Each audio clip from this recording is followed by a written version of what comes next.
All right, we'll go ahead and get started.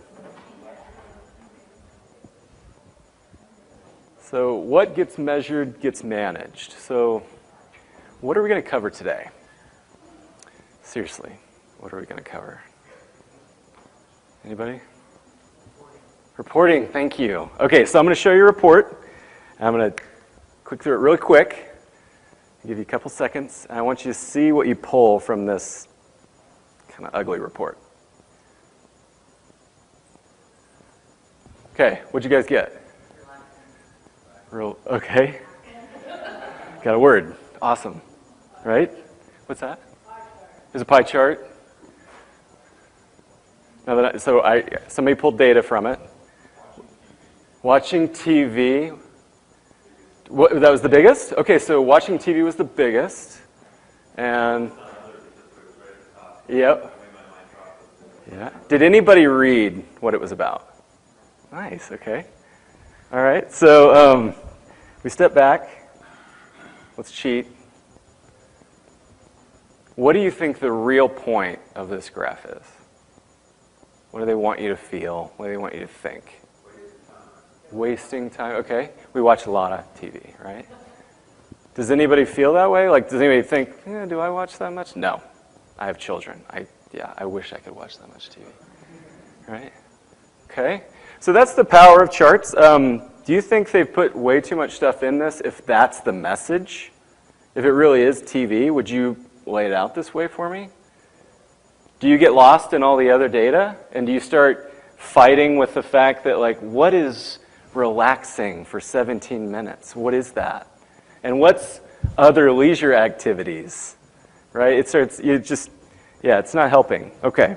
So this quote gets passed around a lot at Autodesk. I love it. Without data, you're just another guy with an opinion, right? But I think a more powerful, data-driven philosophy is this, and I use this all the time. If you want to win an argument, a data-driven argument, this is it, right? 60% of the time. I will say when I was doing a PLM implementation with a company a few years ago, I was working for that company. We were 10 years into this implementation, so that number describes how well it was going, right? It wasn't going well. And we used this all the time, but it was more like 20% of the time, blank works every time, right? And that's how we talked about our PLM. So a little bit about me. I'm Tyler Beck. We're talking about reporting today, and I'm a technical marketing manager. I focus on Fusion Lifecycle and then some of the other Fusion platform tools, like our IoT tool, and we have a configure price quote tool.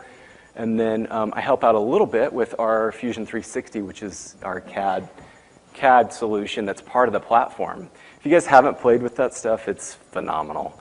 I'm an old SolidWorks guy, and I'm really excited about how it's maturing and what it's offering in a cloud tool. So if you haven't, it's a free trial. Check it out. It's really neat.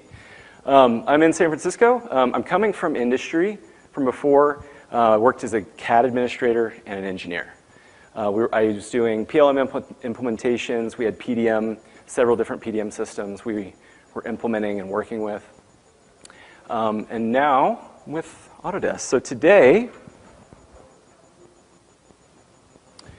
we're talking about, let's go through some basics real quick. Who's done a report in Fusion Lifecycle? It's created, okay. And who has Fusion Lifecycle? Same folks, pretty much? Okay, cool. So forgive me if it's a little basic. I want to run through creating charts and then get a little more advanced. And then we'll step back and talk about how do you create reports that actually tell a story, that convince, that persuade, that type of thing, and look at what's a decent report. Okay. Safe harbor statement in case I incriminate myself by talking about future releases.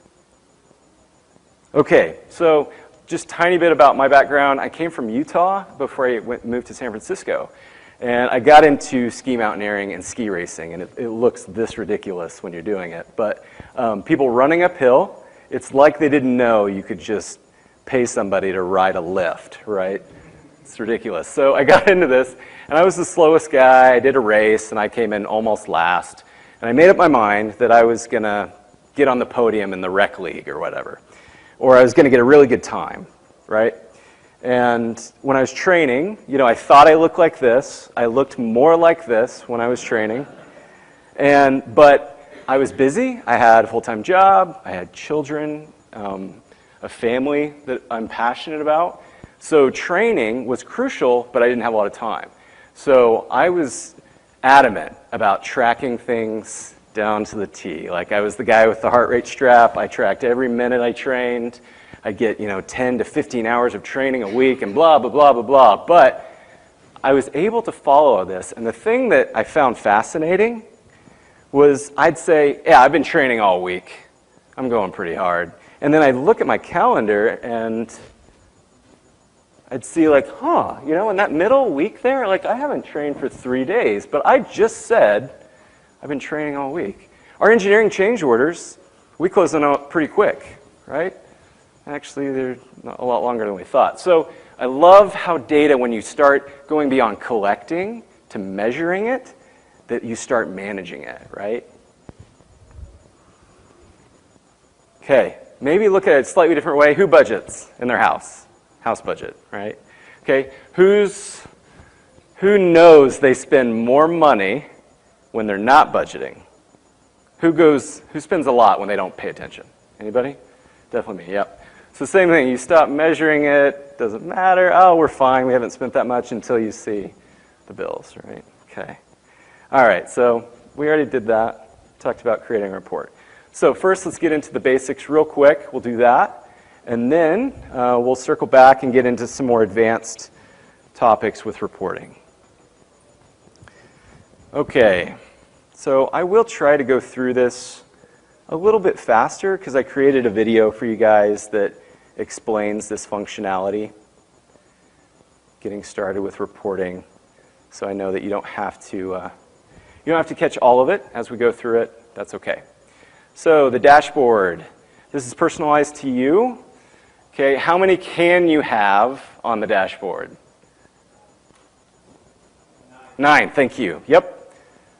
I would have given you a Star Trek II Blu-ray, but we turned it into Lost and Found. That would have been your prize. Okay, so you edit that chart and you can pick up to 9. We did a poll in one of our webinars, and guess how many people use? 3, right? So that seems to be like the sweet spot for people, but you can add more, obviously. Adding a chart is easy.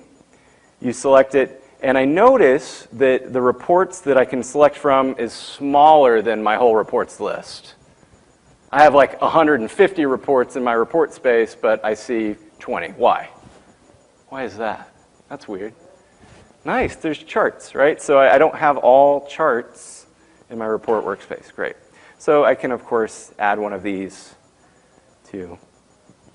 Okay? All right, so let's look at the reports workspace. All right. I'm going to create a chart just to begin with, and then we will get into the nitty-gritty after that.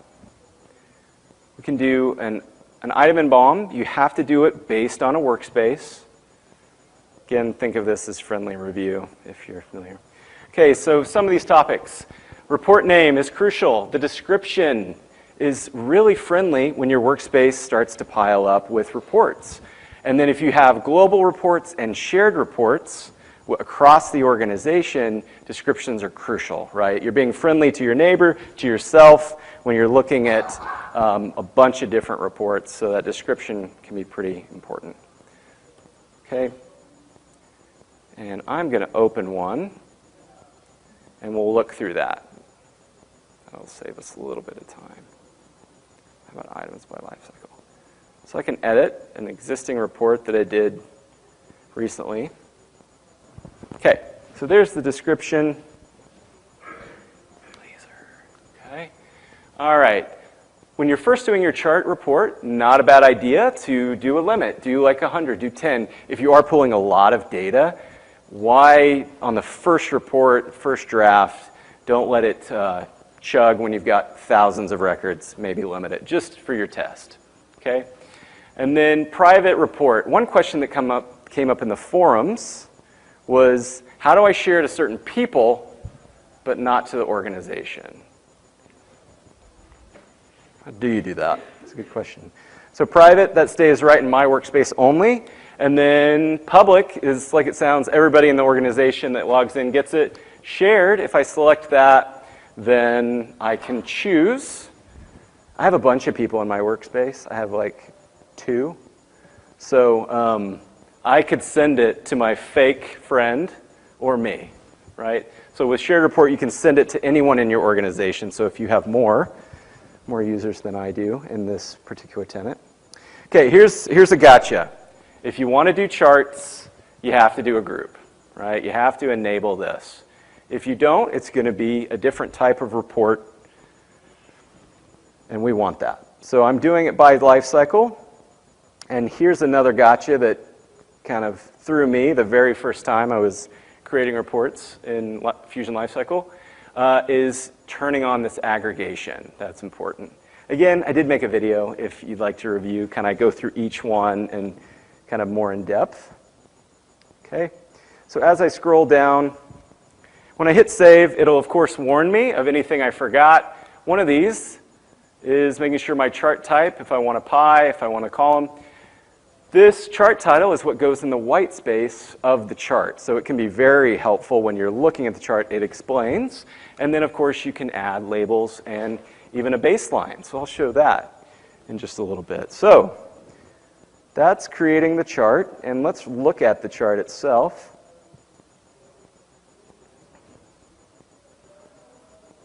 All right. And that's not awesome, but it tells me what I think I need to know. How many of my items are in production state versus unreleased versus in working state? So big takeaway, half of my stuff's released, half of it's still in working. Okay, got it. Now, of course, you can manipulate this pie chart, and that's nice when you're trying to visualize data. But it's not adding a lot of value on this particular one. Maybe going to 2D is going to be a little more helpful, and then breaking this apart. Okay. So that's creating a chart. So let's get into it. Okay. When we look into our reports, I've got my report workspace, and there's 3 types. What are they? You can have a chart. I'm sorry? Yeah, so you can do 3D visualization, a graph. What else can you do? Sorry, right here. What are those? You can do those 3. Yeah, Excel and HTML. Nice. Why do you use those? Excel's kind of obvious, right? You want to be able to share it and manipulate it. It's great for importing, exporting data, right? Your BOM imports. That's terrific. HTML, super fast and friendly. And it's got this cool little option when you do this report. It's got this shortcut. If you click on that, that takes you to the item. Really cool. And you can jump back. Now, you can refine this even further, and we'll get to that a little bit later today. Now, I bumped into this the other day. That sweet shortcut I was going to show you was gone. And it wasn't 2 a.m. last night when I was prepping for this, right? Or maybe it was. Why did it go away? Why on some charts is it not there, and then others it is? Why are some HTML reports smarter? Any guesses? So back to what I had. If you create a report, so this one, you gonna run for me? That one doesn't have it. Dang it! What's that? Okay. It has grouping turned on. Grouping meaning I made a 3D chart. So you probably are making the call, right? You make an HTML-friendly one, or you make a 3D visual-friendly one, right? Like, it's not that dire, obviously. It's not that big a deal. But is there a way that you could make the cool HTML one and then not waste all that effort and then just make your cool 3D visual one? Have two different ones. What's the workflow for that? Clone, thank you. So you just make your HTML first, and that's a good workflow. I was on the call with a PLM Ninja the other day with Bastian Martinez. He's in our support group and our street team. Super smart, super nice. So if you ever need help, maybe you've talked to him already. But we were talking about creating a report, and he had never done it. I had never done it. And I was like, hey, do I have to do scripting to do this? I've been racking my brain how to like achieve this. And he's like, I don't know, let's play with it. So what did he do first? He made an HTML first. He didn't even go to charting yet. He was just like, let's see what these records look like at all, right? He made that first. And the data looked pretty good. And then he cloned it, and then we started playing with the 3D visuals. And it took us 4 or 5 to get the right message, the right data showing in that report. Okay.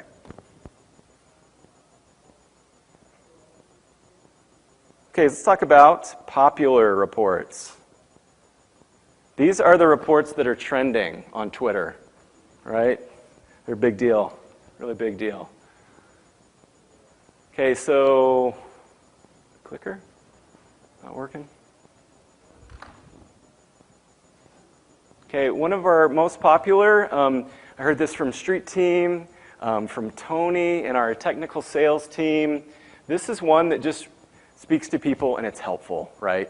And this is one of those things we really wanted to see at my last company, but we had created a homegrown solution for change orders. Quality had its own homegrown solution. Our PLM was supposed to bring in CAD data, and that's all it was doing. And so we weren't getting any of this important data, right? We were doing it all manually. We had whiteboards. That's really what we were doing, okay? So change orders by reason, being able to see that. And I'll show those maybe in a separate video, just that setup if you're interested. But I'm going to refine one of these in a minute. So change order, seeing it by column and by reason code and workflow. So this is the same concept, grouping it, but understanding if it's approved, if it's still in the create state, or if it's being fast-tracked. The project, task workspace, milestones, so tasks relating to your milestones. Those are some cool reports that you should definitely check out. Those are crowd pleasers. But let's go a bit further. And when you're trying to figure out what reports are going to help your team, help your company, this is from Saoirse. She's on in our consulting group. She talked about this at one of our PLM boot camps. She's talking about quick wins. And she actually presented this afternoon already. So go back in time and watch her presentation. It was really good, I'm sure. Right? Or you can watch it on demand if it got recorded. Quick wins. What's a quick win? It's basically just setting up a workspace in your company that's low configuration, it's fast, it's visible, and it can actually be useful across the departments. And a big part of that is setting up a workspace with design, with your reports in mind, almost working backwards, right? So finish line is having a report that talks to my C-levels, talks to my executives, talks to the quality manager, talks to the people I need it to. And I'm going to build my workspace with that in mind. It's measuring my key performance indicators. And I loved her language. It was create the reports soon after or immediately after you've done your workspace, right? You want to show wins with your PLM tool. And maybe an example might be issue resolution. Something so simple as counting up tickets within the organization, whether it's for customers, whether it's even internal service items, whatever it is, if it's an issue resolution, that could be a great example of a quick win workspace that you then report on. Okay.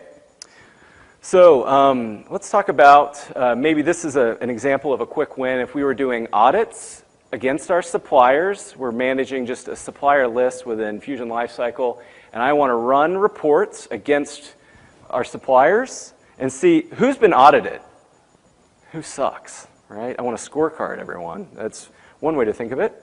And some cool tips that if you were in Brian's presentation, he went through this. He alluded to this. Okay, let's do that. All right. Reports. Okay, so if I do my audits, I'll look at those real quick and pull the HTML.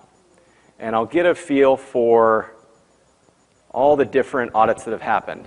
Now, before I created this report, how else could I have gotten this data in an effective way? Okay, I say you can't, I'll give you $1,000 if you don't use the reporting tools to tell me which suppliers have been audited. How would you do it?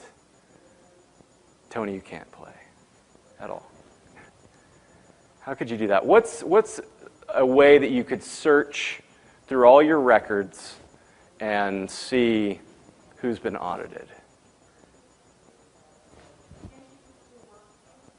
Okay, like in the left panel? Yeah, exactly. And this is another way to cheat, and it's a way of actually reporting. So I go to my supplier workspace.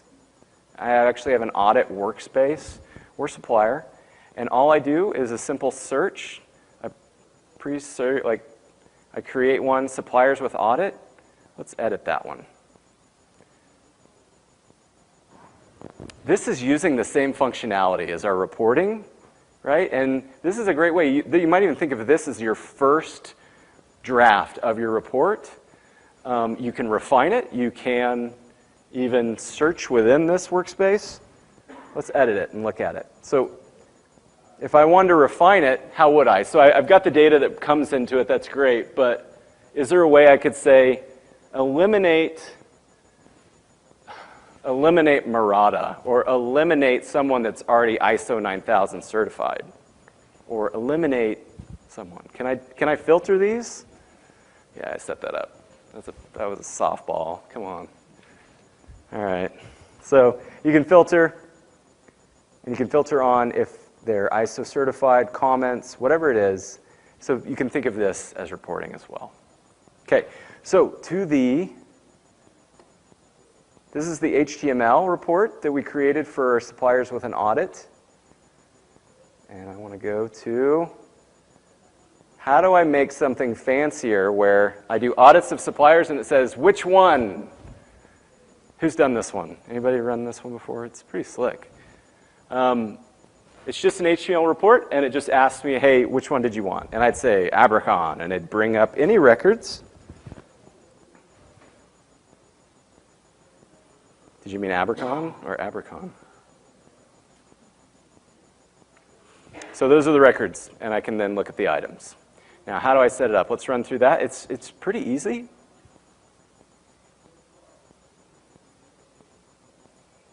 When I'm setting it up, I've disabled grouping. This is not a chart. I put any tab or fields that matter. And then the supplier filter contains, I leave this blank, and it's just an edit at runtime. That's it. That's the trick. So it's every time you're about to run the report and process it, it does this pre-run and it asks you what values, and you can set it up based on a filter.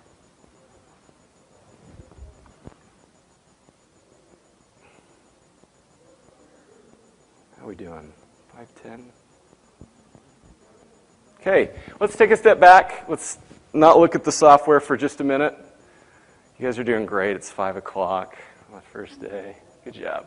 Okay, let's talk about just data visualization for a little bit. Let's talk about like reporting and understanding what we want to communicate.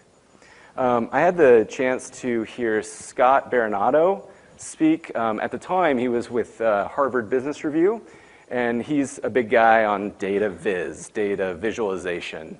It's a hashtag. You can check it out.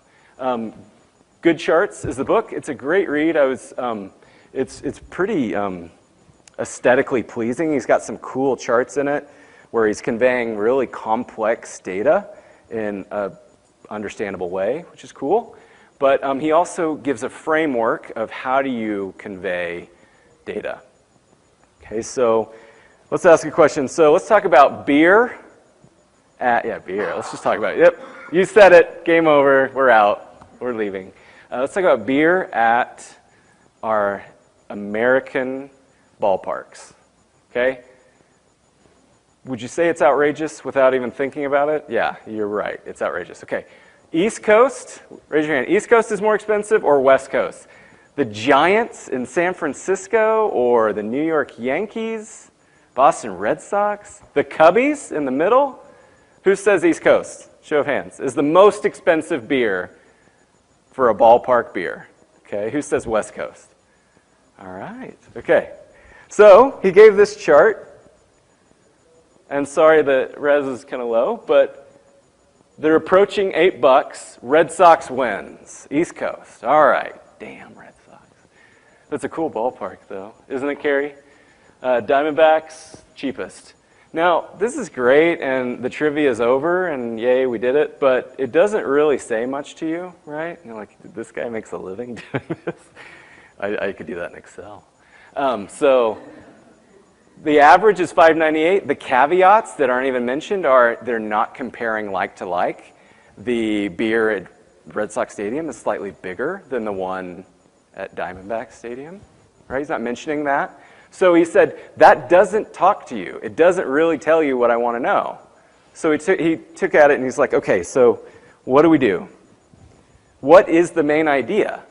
And how do I make that stand out? And how do I adjust what's around it? Okay, so that's his framework. And he gets further into that into his book. But how does he make this relate to your everyday buying beer experience to what it's like at the ballpark? Okay, so he tries again. And immediately says, if you were to buy it by the case, you go to the case in your hometown, it's $20, right? At Red Sox Stadium, it's $186 for a case. You could get 9 cases, right? And what's awesome is the cheapest, the Diamondbacks, are still 4 cases. You can get 4 cases at home versus 1 at the ballpark, right? So I love his language, too. Expensive, unconscionable, right? That's great language for pricing of beers at a ballpark, right? And that was a cool chart. It's a cool graph. So I like how he refined the message. I like how he attacked it. Okay, so I'm talking about change orders. How do I refine this change order and tell you what you really want to know, right? You look at it, you're like, yeah, you made a chart. That's so great. And we would have killed to have this chart at my last company, so I'm not going to belittle that. But how do I tell you what you really want to know about the change orders? What do you care about? When you're saying, okay, how many change orders did we have this month, this year?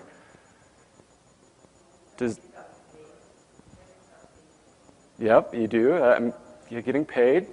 If it's quality related, like, yep, were they resolved? Do you care about initial release?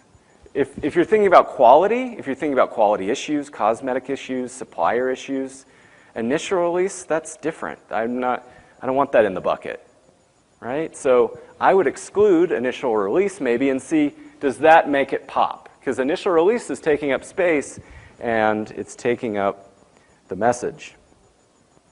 So how would you do that? How would you refine that plot in Fusion Lifecycle? Let's do that real quick. Bring up that change order plot.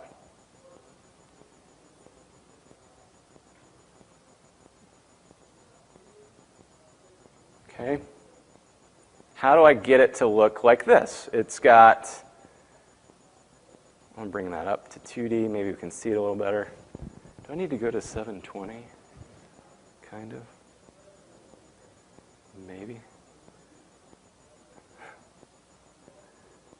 It's going to fail now. Oh. You angered it.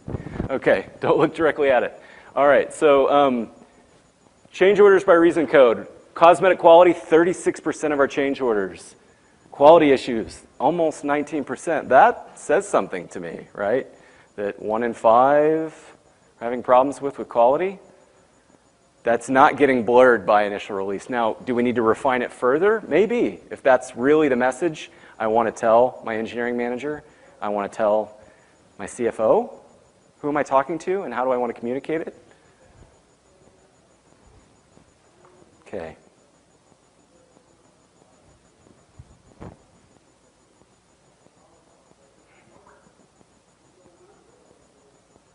Okay, so on that same one, let's look at how else could we talk about the change orders in a way that is effective for creating anxiety around what we need to still get done.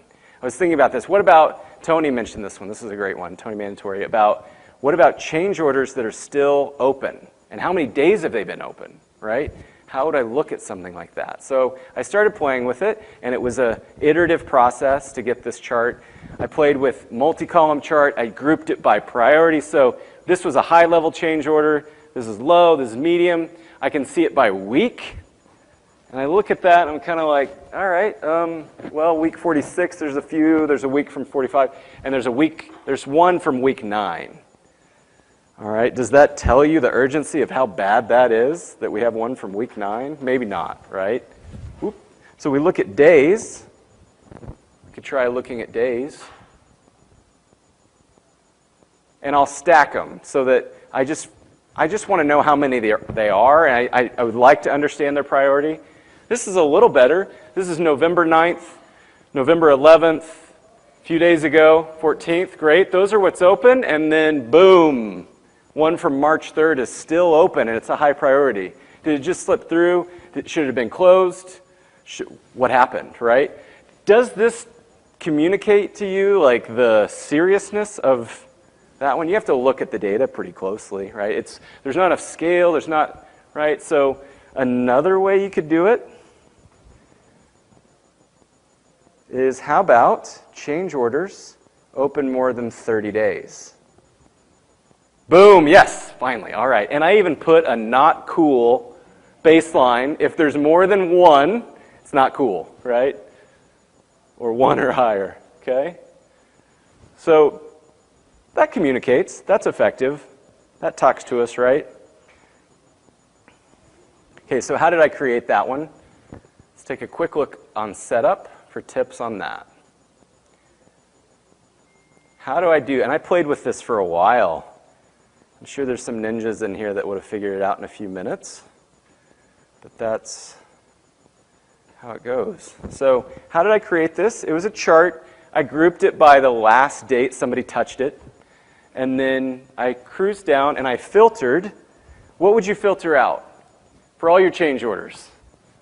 What do you not want to see in this graph? Yep, you want to do a date. So 30 days old at least, when it was last touched. Perfect. Is it okay that it got started 30 days, 35 days ago? That it's just created? Do you want to see that? Yeah, you don't want to see completed. That's right. So I would say does not contain, released, or approved, whatever the language is that you use. Where's my filter? There we are. Does not contain, approved, and then earlier than or greater than plus or minus number of days. I did 30 the first time and nothing came out, right? Because it went 30 days ahead. So that didn't work. So I did negative 30 and boom, that's that one change order that slipped through the cracks, right? Not cool. All right, so don't be afraid. I'm not saying this out loud. Don't be afraid to use other tools to do your reporting too. You can export to Excel, and then you can spend more energy. If this is for your CFO, this is for your CEO, it's okay that that chart in Fusion Lifecycle isn't quite exactly how you want to communicate to your CEO, right? Export the data in Excel. A few that I've played with that I liked. Data Wrapper is free. It does have some paid options. Tableau's free option was great. It was really cool. So some cool reporting tools for getting a little bit fancier, a little bit more aggressive on some of your reporting. So I started playing with this, like my change orders that are still open, and they weren't quite right. They wasn't quite communicating the way I wanted to. Like, those are the ones by priority from November, and I have this one from March. I don't know about that.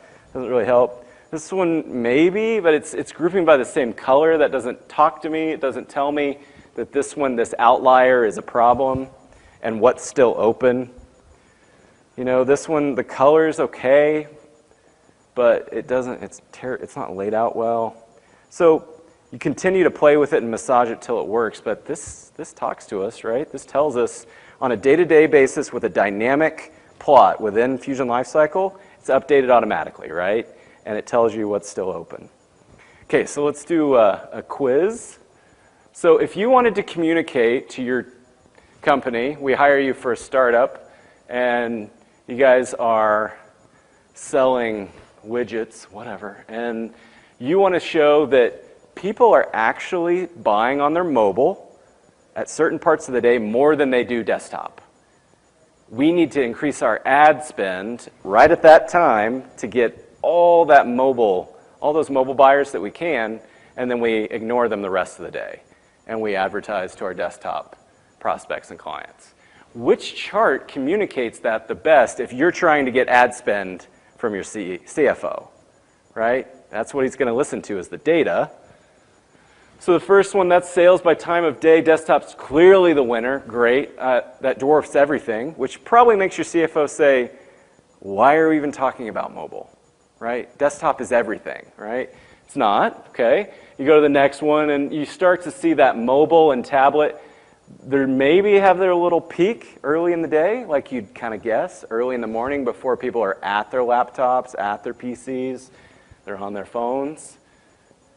That's a little better. And then this one, right? You can see where mobile actually has its uptick versus desktop. So kind of cool. It's conveying the same data.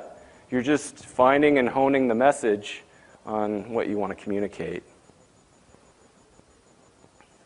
All right. Okay, so I'm going to get into just some quick tips, little ones, and we'll run through a quick summary, and we'll wrap it up. Okay, so this one's straight from Brian Shannon. Every workspace deserves its own report, its own search in the left panel out in the workspaces. So I've got my own report, and I've got that left panel search. He even went as far as to say, and I love this, and I've started adopting this, is you should have an exportable report ready to go that you can then manipulate it. Like if it's all your items and bombs, that you can export those on the fly and then edit and change those. So having those exports ready. Okay, that cool like shortcut to your item with the HTML. And what was the gotcha? Grouping, yeah. You turn on the chart for grouping, then you lose that capability. Okay. Again, reports are a terrific import and export tool. It's a great way to do this. So having those reports ready. Okay, I was doing this for the presentation. You probably noticed I just had my Google Chrome bookmarks. I use those for Fusion Lifecycle often. But for my reports, I do as well, right? So you might put them in a folder. You might organize how it helps you. But I've got some of my key reports. And what's cool about that? Why would you do that other than like I can bring it up separately? It actually it gives you the full size screen as opposed to the little mini that you get when you enlarge your dashboard. There is that option. That's cool. So you supersize your plots. Okay. I found this the other day. It was one of our AEs turned me on to this one.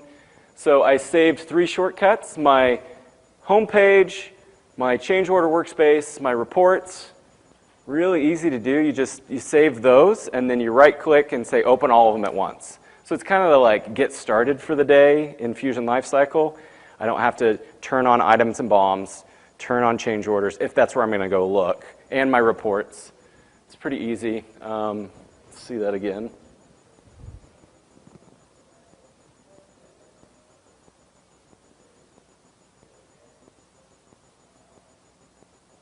Okay. So you right-click on it, and it's just open all bookmarks. You can do that in a new tab or a new workspace, or new, is that workspace in Chrome? I can't remember. But it opens all three at once. I love that.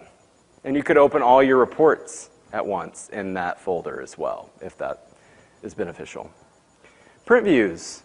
Another way to kind of visualize data, share data, is print views. And this is just the ability to create different parts of your workspaces. You've got basic print view, advanced print view. I put those in the handout along with the video explaining kind of the beginner's guide to reporting. This is an advanced print view, HTML editor, and you can look at an example might be your tasks and your projects workspace, where you want to see that type of report in a printable fashion. You could use your advanced print view to create on your tasks workspace. So it's a good one if you're trying to share these out often and you want to be able to do it and replicate it. Another tip, say I come to work at your company and you fire me, right? And it doesn't have to be that dire. It's just, got a new opportunity. I got hit by the proverbial bus, to quote Brian. We just added this functionality recently that you can come in and transfer the ownership of these reports to other users, so it's not lost. So you can change the ownership. Yeah.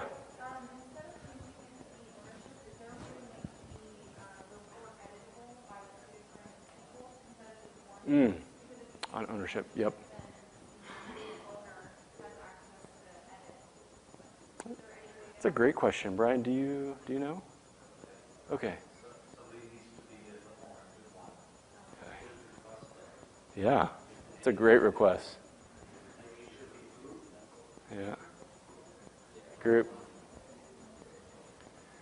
Finally, I put this in the handout for the class. Just some data visualization tips.